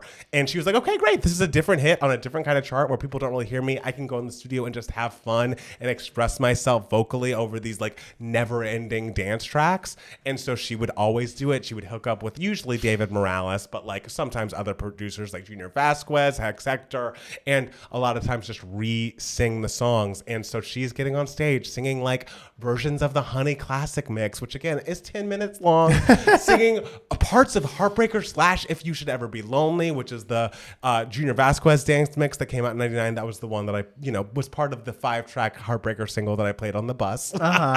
And she did the Dream Lover, she did Fantasy, she did Heartbreaker, she did Emotions, had the dance mix portion played, the My All dance mix portion was played. It just was like exactly what I wanted. She did all of It's a Rap because she's like, hey, it went viral. Like she's like, look at all these TikToks that you guys made. I don't know what TikToks are, but look at all of them. But I'll perform all of It's a Rap. You tell me it's a hit, I'll perform it.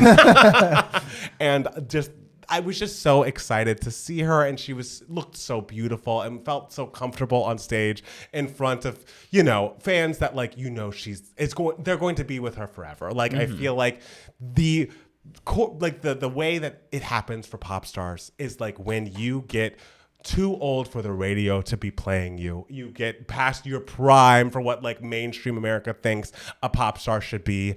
The gays whose lives you changed are going to be with you till the fucking bitter end. For fucking ever. I mean, I will never forget when my friend Libby came and visited me in LA. Yes. It was like kind of a mind-blowing experience for her because like in where I grew up in Jersey, like I was, the gay one of like a group of friends and girls and everything. And so they were always like, oh, Matt's like the funny one. But like she's never seen me in a group of other gay men. And, I think she realized like, wait, they're all funny. Like they're all like this. And B, like we were literally sitting at a table with probably like, I don't know, 10 of us. Yes. And we were all just like screaming, this is so Christina at the 2002 VMAs, or this is so this in this year. And Libby just like there was a moment of silence and Libby just goes, oh my God, gays are like elephants. They never fucking forget. And it's true. It's very true because it's like, I feel like I've seen a tweet that's like we have all been assigned one woman by like 12 to 15 years old that like you will serve for the rest of your life. And it's Mariah for me. And it just was so great to see her in this environment. She sang the Rainbow Interlude into a new Rainbow dance mix that I don't think she's ever recorded. I've heard all of the B-sides, the C-sides. I've never heard this. So this is like newly created for Pride. And she goes off stage. The Rainbow dance mix is the end. People leave in droves. And like we were like not terribly far away, but like it's a very flat park. So it was like I was looking more at the screen than I at her. And like I'd say like a good 1/3 or half the people had already begun walking out because she was gone for like a good 15 minutes. And I was like, she didn't do Hero. It seems weird that she didn't do Hero. I feel like we should stay around. But then she came back on stage. I was like, guys, turn around. we were so much closer than we were before. Oh. And she sang the shit out of Hero. I mean, how angry are all those gays that bolted? I mean, if they really missed out. It was just so great to look around and see all these people in their rainbow shirts. There were so many people wearing Mariah merch. It was mostly Rainbow era, obviously. But it was just like, I hope she could feel the love that we were giving her because the set list we received back from her was such a moment. And I was so appreciative that she made it so specific for the event. Like it really could have been, I'm going to do my big hits. These are what the people all want to hear. But she was like, no, we're going to have it be like people were voguing around her in a circle. Like it was like, we're making a specific show for all queer people in the world. Yeah, she's like, this isn't for the basic motherfuckers. Yes. These are not for the people who want to hear my music box. No. And shit. Like who wants the dance mixes? These are the people who want Rainbow Interlude. Yes. They want the interludes. They want the remixes. And you know what she said before she sang? She said, I almost was going to sing the song before this song on the album. She was almost going to do Petals into Rainbow. Bitch! Oh, I would have died. I know you would have been. But you would have been so mad if she had done it and you had not been there. I know. So it all worked out. I mean, I would have had video footage online. But would have. Still, I would have been like, yes. She also was like, this is the first time I've performed the Rainbow Interlude. I was like, well, actually, you performed it on Rosie O'Donnell in 1999, which she did. She did Petals into Rainbow Interlude. Good point. It was a good point of mine. Yeah. But the first you time, are an elephant. You never forget. I won't forget that. But she did only perform that remix the one night. I just have to say it was really lovely to see her. I always enjoy seeing her. And it's always good to see you, It's just Mariah. always good to see her, and she did such a great job. And I'm like proud, and I feel like the performance was just what I wanted. So I have no complaints tonight. Oh, and also someone from 2K Mats, not from 2K Mats, but someone who listens to the podcast came up to me and was like, "You're not in a Mariah shirt." I thought you, and I was like, I'm a fan. I just had to wear this. Like it was a different look for today. It was a different look for you had to. Yes. You needed an Instagram moment. I did, yeah. But I was called out. Just so you know, someone out there has called me out for not being a big enough fan to wear a shirt. Well, but I was wearing a Mariah shirt that morning, if it helps. Oh, sure, because everyone sees what you wear in the morning. It's Listen, true. whoever that person was, if you're listening to the podcast, thank you for calling this piece of shit out. Not a true lamb. I am a true. And then someone else who didn't listen to the podcast was like, "You're not a Mariah fan. What was number 16 on number 1?" So I was like, "Well, the first 3 tracks were the new ones." And he's like, "Okay." I was like, "Great." Wait, why the fuck would someone just attack you like that? Because they overheard this person say you're not like representing Mariah or like being a fan. And so someone else was like, "Oh, I guess you're not a fan." I don't know. They just wanted to talk. Okay, they want to talk shit. That's they what they did. And do. I was like, well, it opens with Sweetheart, goes into When You Believe. Thank you. There was something that you did say years ago in 2013 when we started making videos about the fans of specific divas and everything, what it says about them. And you were just like, the lambs are more likely to turn on each other than Mariah. That is true. This is evidence. That is absolutely true. So yeah, I mean, it all happened the way it should have, and I was so happy to be there. I'm happy for you. Oh, Matt Steele. Yes. Is there anything else you'd like to tell the people? I don't think so. Happy Tony Sunday, guys. Yes, and happy Pride. Happy Mariah Pride. Because we are all proud that she's still slaying. Thank you so much for listening and watching. We'll be back next week with more 2 Gay Mats, the podcast. Bye. Bye. Oh, good job, everyone. Yes, good job. we did it. We did it. LOL, gays in the wild. It's true. But you have the coolest Mariah shirts. It's true. I do. I was going for a more, crochet tank top moment. And it's like, it wasn't even warm yesterday, but I was really doing it. You had to do it because you were like, when else am I going to wear this? Exactly. Team Kelly all the way. We love Kelly. We love Kelly. That Mariah concert sounds awesome. It really was. This is very true. Ever since I saw the OBC pro shot of Into the Woods, I would take a bullet for Bernadette Peters. Absolutely. Absolutely. Only for MP without One Sweet Day. She doesn't often do One Sweet Day, guys. Yeah. Maybe she hates it too. Sorry. Let's not forget this was the week of the Preacher's Daughter review. That's true. We reviewed it. It came out. We were happy. Mine was Madonna, then Beyonce. I have to add Janet and Paula as well. She sounded so amazing on Hero. She really did. Trying to look cool. Hey, I did look cool. So I tried and it worked. Pilgrim Girl got her moment this week. Yes, congratulations to Maxwell and all the little colonialists or whatever y'all are called. What were your thoughts? I hope you weren't mad at us for, being scared of the song that was really scary. Ptolemaea. Yeah. That song's scary, It's guys. scary. I'm just looking at the visual on Spotify. I know. I'm just like, this is really scary. I know. It makes me want to put my phone in the fridge. It's like, oh, frightening. The fridge? Yeah, just to keep it away. With the carrots? If you don't get over it. The carrots in the fridge. Like, you will never forget that moment. You just walked right into that joke. I really didn't. Like, I don't think about the carrots in the fridge that often. The carrots they're in the freezer. The carrots are in the freezer with the phone and Ethel Kane herself. I love how Grace was like, I don't want to listen to the album now because you've like scared me about it. And I'm like, most of what you're hearing, A, is like stuff she says happens in between the songs, or B, you can't really hear what she's saying because it's too much reverb and she doesn't enunciate. My person was always Tina growing up, and I'm sad she's gone, y'all. Oh, Eric, I'm sorry. Eric, you had a rough. Is it bad that whenever a celebrity dies, I'm always like, God, I'm gonna be a mess on Mariah? Oh yeah. As someone who's lived through their number one dying. I mean, before later years now, when Michael Jackson died, that was the most affected I was. It was just like, I remember walking around New York I feel like a crazy person. Because someone told me, I probably have told this story a lot on this podcast, but someone I was working with, there was an intern at our job that like also had a friend who was interning at CNN. And so it was like midday before the news broke, or like even in the morning, or like, oh my God, my friend just told me he interns at CNN and Michael Jackson died today. I was like, you shut the fuck up. It's like, no, he didn't. He's working on his new show. He's premiering This Is It in the UK or whatever it was. God. Oh, I think the craziest one for me was I was working at the restaurant and like one of the customers just like turned to me and was like, turn on the TV right now. And I turned on the TV and it was all the shit about Robin Williams killing himself. Like, and it was just like, that's awful. This is impossible. Like, that's what? Awful. It's fine. They're supposed to be scary. The album's about a girl getting indoctrinated into a cult. Was the cult a part of it? I'm sure. Oh, I'm sure there's some. Well, Jacob Spees is listening to American Teenager on loop since the review. Oh, it's great. I mean, that is It's great. Great song. And I'm glad, we're getting more Little Colonialists. I really was Matt Palmer going on that ride that Matt Steele was telling about the Preacher's Daughter album. What really got me was the fact that the 3 boyfriends have names. That was like, names. No name comes up. They have names. Literally not once. Aaliyah was the most affecting celebrity death for me. I'll never forget it. So that was awful. Aaliyah was, Aaliyah and Left Eye for me because they were so close to each other. I feel like they were within a year, maybe a year or two of each other. It just was awful. Carrie Fisher, I remember that. Oh, that was like Christmas 2016. So everyone was just beaten down at that point. Like that was such a hard second half of the year. It's awful. I simply need Beyonce to live forever. She will. Don't worry. She'll outlive us all. I'm glad I'm not the only one who thinks about losing their favorite. It just is like a scary thing.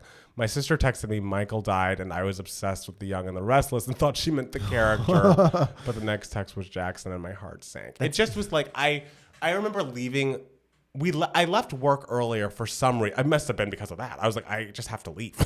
And like walking around, and it was just like his music through every taxi cab with the windows down, like the radio was only playing him. God. And I was just like, I went over to my friend's house and was just like, I don't know what to do with myself. Yeah. It's a crazy, crazy feeling. Olivia Newton-John was the last one. Oh yeah. That was devastating. Yeah, that was so like sudden. And it's like, it's one of those things where like, it's like, is this a crazy thing to feel so affected by? But it's like, no, not really. Because like even though I didn't know you personally, your art has affected my life in such a big way. Like it makes sense for me to be as affected by this loss. And even if like they weren't like an artist that you were particularly like, you know, obsessed with or whatever, just like, you know, the impact that this person has had on society as a whole. So like, it's more so like the gravitas of society losing that person, like you feel. And so like when someone huge dies who's like, you know, stuff I don't know super well, like I will feel for just like the societal implication of it all. Absolutely. Like just, you know, like knowing that like other people are going through that. Right. I'm very empathetic. Oh my gosh. I'm like an empath. I knew you were going to say it. That always drives me nuts. Yeah. It's like, guys, empathy is a normal human reaction. Empathetic. It's okay. It's like when people say, I'm a really sexual person. It's like, we're all sexual people. So literally 99.9% of the human population. Like, it's very common. Honestly, Corey Monteith from Glee was big, and I hadn't even watched that show past the second season. I agree. That was like a big, surprising. Christine McVie. No, we're just all listing. I know. It's just sad, but someone I think about a lot is Julie Andrews. She may not have been a huge figure in my childhood, but she makes my heart warm every time I think of her. Oh, that's beautiful. I mean, the thing with like people like Angela Lansbury, I was devastated, but I was like, she was in her 90s. Exactly. Like, this isn't like lived a great shock. life. Stephen Sondheim was a huge shock. So even though he was 91 or 92, he was 91.